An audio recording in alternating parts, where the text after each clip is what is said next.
Hello বন্ধুরা, শুভ বিজয়ার প্রীতি ও শুভেচ্ছা। আর ছোটদেরকে জানাই ভালোবাসা, বড়দেরকে প্রণাম। আজকে আমি শুভ বিজয়ার উপলক্ষে আমি মিষ্টি তৈরি করে আপনাদেরকে দেখাচ্ছি। এখানে আমি 400 গ্রাম টক দই নিয়েছি। টক দই এখন আমি ছাঁকনির পরে সাদা কাপড় দিয়ে আমি এটা একটু জলটা ছেঁকে নেব।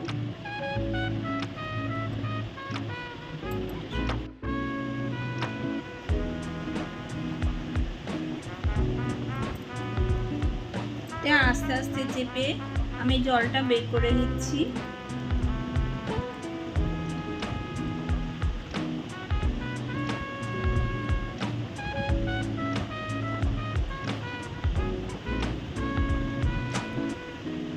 এইভাবে আস্তে আস্তে চেপে জলটা সব টক দইয়ের জলটা বের করে নিতে হবে। আমি আধ ঘন্টার জন্য এখানে এই ছাঁকনি পরে আমি রেখে দিচ্ছি। জলটা আধ ঘন্টার পর ভেতরে বেরিয়ে যাবে। দেখুন বন্ধুরা, আমি যে দইটা জলটা ছড়িয়ে নিয়েছি সেই দইটা জল ঝরানো হয়ে গেছে। আমি এবার একটা পাত্রে নিয়ে নিচ্ছি। এই দেখুন পুরোটা জল ঝরে গেছে।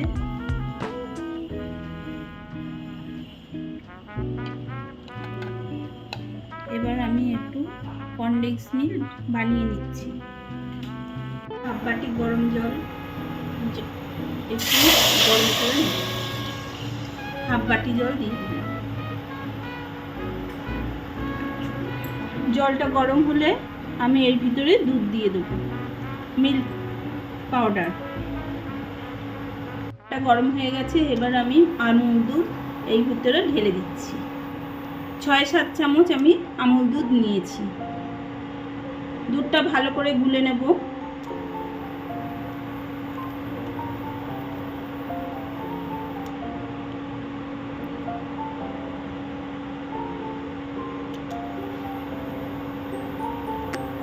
দুধটা ভালো করে আমি গুলে নিচ্ছি।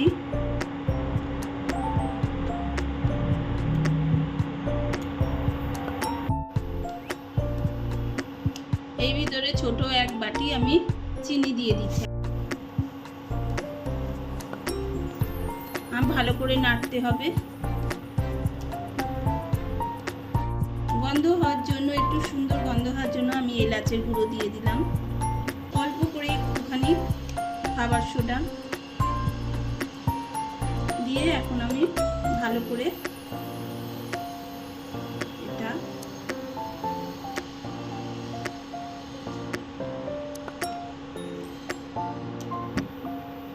এখন বন্ধুরা কনডেন্স মিল্ক তৈরি হয়ে গেছে। আপনারাও এইভাবে বাড়িতে তৈরি করে নিতে পারবেন। কনডেন্স মিল্ক খুব সহজ পদ্ধতিতেই আমি মিষ্টিটা বানিয়ে দেখাচ্ছি আপনাদেরকে। যেই পাত্রে আমি দইটা নিয়েছি সেই পাত্রে আমি কনডেন্স মিল্কটা ঢেলে দিচ্ছি। আমি মিষ্টি দিয়েছি আমার পছন্দ মতো। আপনারা আপনাদের পছন্দে মিষ্টিটা দিয়ে তৈরি করে দেখবেন কেমন হবে।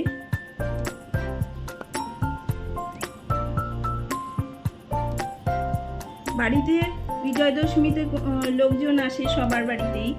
আপনারা এইভাবে তৈরি করেও দিতে পারেন। এবার ভালো করে আমি দই আর কনডেন্স মিল্কটা ভালো করে মিশিয়ে নিচ্ছি।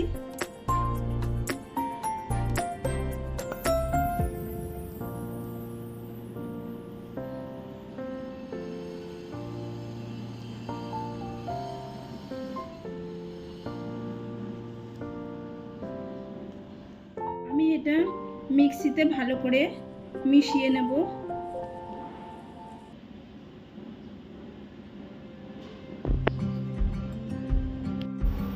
দেখুন কড়াইতে জল দিয়েছি, দিয়ে একটা স্ট্যান্ড বসিয়ে দিয়েছি আমি। এবার আমি এরকম একটা বাটি নিয়েছি।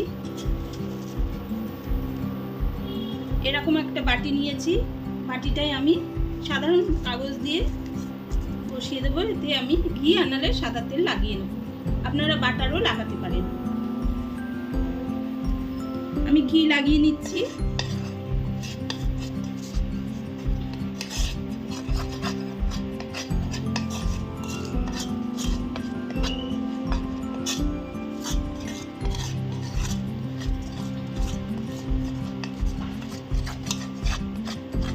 এইভাবে পুরোটা পেপারে আমি ঘিটা লাগিয়ে নিচ্ছি।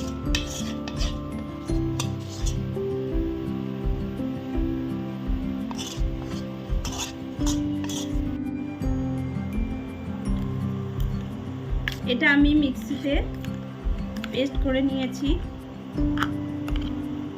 ঘিয়ের পাত্রে আমি ঢেলে দিচ্ছি। ঢেলে দিয়ে ভালো করে আমি পাতিয়ে নেব। ভালো করে আমি পাতিয়ে নিচ্ছি সমান করে।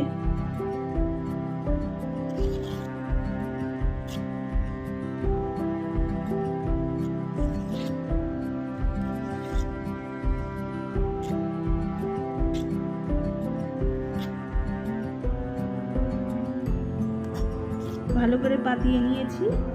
এবার আমি কড়াইতে বসিয়ে দেব। জলটা গরম হয়ে গেছে। এবার আমি সন্দেশের বাটিটা ভাপে বসিয়ে দিচ্ছি। উপর থেকে আমি একটু চীনাবাদাম কুচি ছড়িয়ে দিলাম।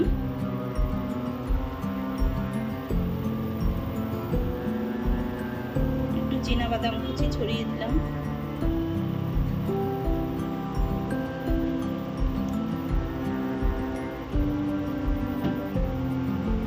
ঢাকা দিয়ে দিলাম।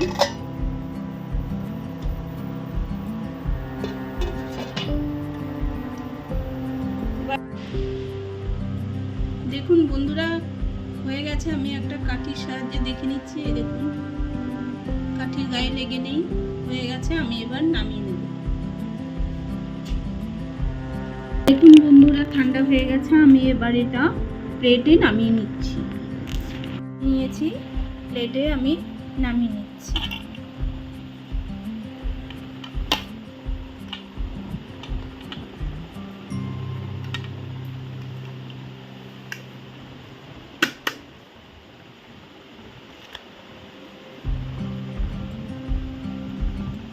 দেখুন কতটা সুন্দর হয়েছে।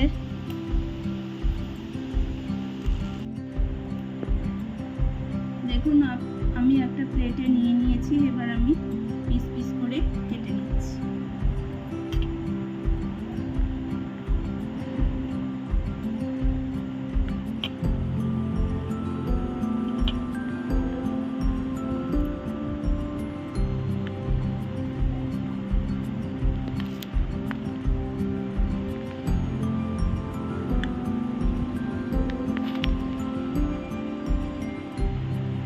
সন্দেশ তো, তাই আমি চৌকো শেপে কেটে নিচ্ছি।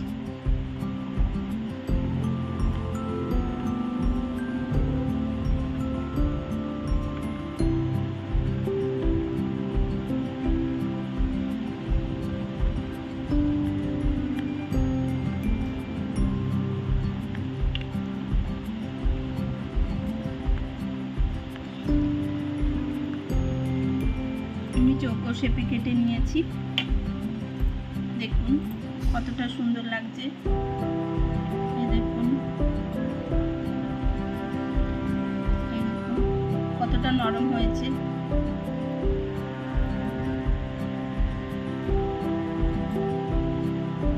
আপনারাও বাড়িতে একবার ট্রাই করে দেখবেন।